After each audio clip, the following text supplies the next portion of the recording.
Good afternoon. This starts our series on primary frame construction in Salem County. Heavy timber frame construction in Salem County, New Jersey, 1660 to 1732. Heavy timber frame construction is a method of building that uses large wooden framing members 6 to 8 inches wide or larger, which are joined and held together with a variety of often complex pegged mortise and tenon joints. The key components are a box frame type construction composed of sills, posts, plates, girts, and bridging and or binding beams. Above the box frame is a roof constituting a separate structural system. Typically, the framing members, corner posts, floor joists, girts, and beams were meant to be exposed on the interior of the earliest buildings, and were sometimes decorated with molding that was either carved by hand or wrought by a molding plane. This type of construction was first brought to the colonies by the English settlers in the 17th century. Heavy timber frame, or as it's called, post and beam construction, had been used since the 14th century in central England, and it was only natural for the colonists to adapt this methodology. All frame houses in the colonies had timber frames until the advent of the balloon frame in the 19th century, which came to most places in New Jersey in the 1850s and which was ushered in with the Italianate style. The balloon frame was composed of dimensional lumber, 2x4s, 2x6s, 2x8s, etc., not timbers, hence standardization. It was not a timber frame dwelling. In common parlance, many of these structural systems have been loosely referred to as heavy timber frames to distinguish them from balloon frames. The technique of building timber frames were not static across the 2 centuries, but a constant evolution from their inception. Most methodology evolved in part to make the erection of buildings simpler, faster, and cheaper to the apex of balloon framing, and in part because stylistic concerns demanded that the old ways that originally prevailed be abandoned.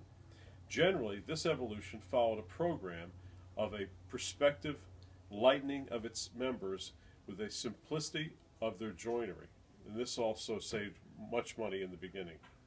In Salem County, it is usually possible, even with casual inspection, to distinguish between early and late timber frame based on size and degradation or lack of framing members, the presence or lack of summer beams or chimney girts, the type of saw marks found on the timbers, and the way in which the roofs were framed. Looking more closely, inspection of the types of nails used, hinges, door panels, and the degree to which framing members are exposed. It is possible to distinguish between middle and late framing. As typically defined, the term heavy timber frame connotes only those frames that survived, generally speaking, from the first period of frame dwellings, a period that covers the 17th through the early 18th century. A more strict definition would include only those timber frame buildings with a summer beam, a heavy bridging beam seen only in structures prior to 1730. However, within the context of building in southern New Jersey, the term is more broadly used to denote those heavy timber frame buildings with one or more exposed framing members held with pegged mortise and tenon joints which were constructed between 1685 to 1845. Plaster was readily accepted for an interior wall finish circa 1730s, but in many instances some framing members like floor joists and girts were left exposed, some only modestly so, some used with just whitewash. The earliest timber frame buildings had general features like exposed chimney backs or diagonal bricked fireplaces that were not part of the architectural vocabulary of other parts of the colonies. First period buildings are defined as those built between 1685 and 1730.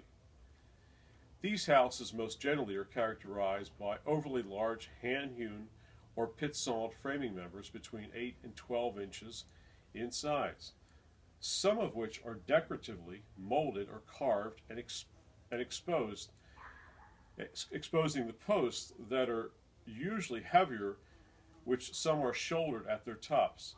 Exposed floor joists are often decorated with a chamfer or rarely a bead on the edge. The lamb's tongue stops at the end of a chamfer, or also commonly used to decorate framing members. No single building's height or fenestration pattern prevailed in the county during this period. Rather than one and a half, or two-story houses were found with both center and off-center door placement. The most common floor plan consisted of a single room with a large fireplace and adjacent winder stair at the gable end.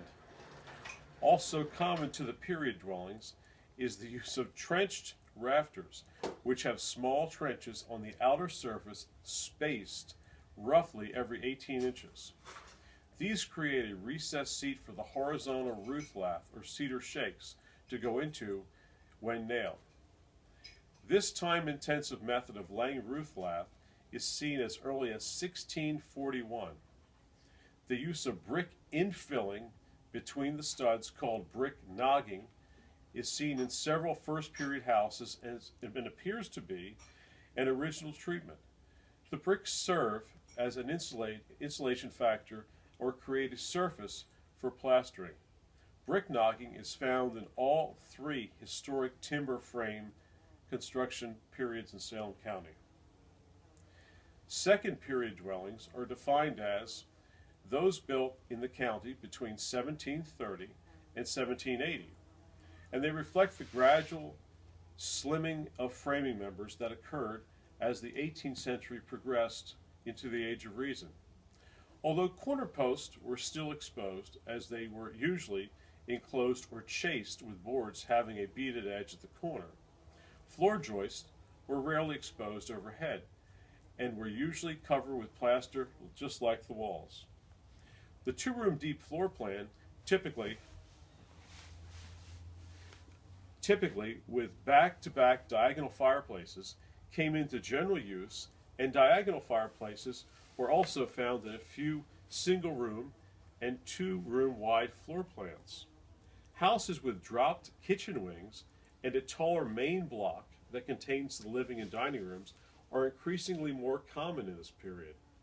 After the Revolutionary War in the county, the use of timbers sewn at a water-powered sawmill became increasingly more common, superseding the use of timbers that were hand-hewn or pit-sawn by hand, and some houses in the county have a combination of both water-mill sawn and hand-hewn timbers.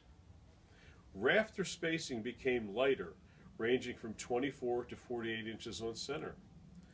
Third period buildings are those erected between 1780 and 1845, and they represent the final phase of heavy timber framing in the county.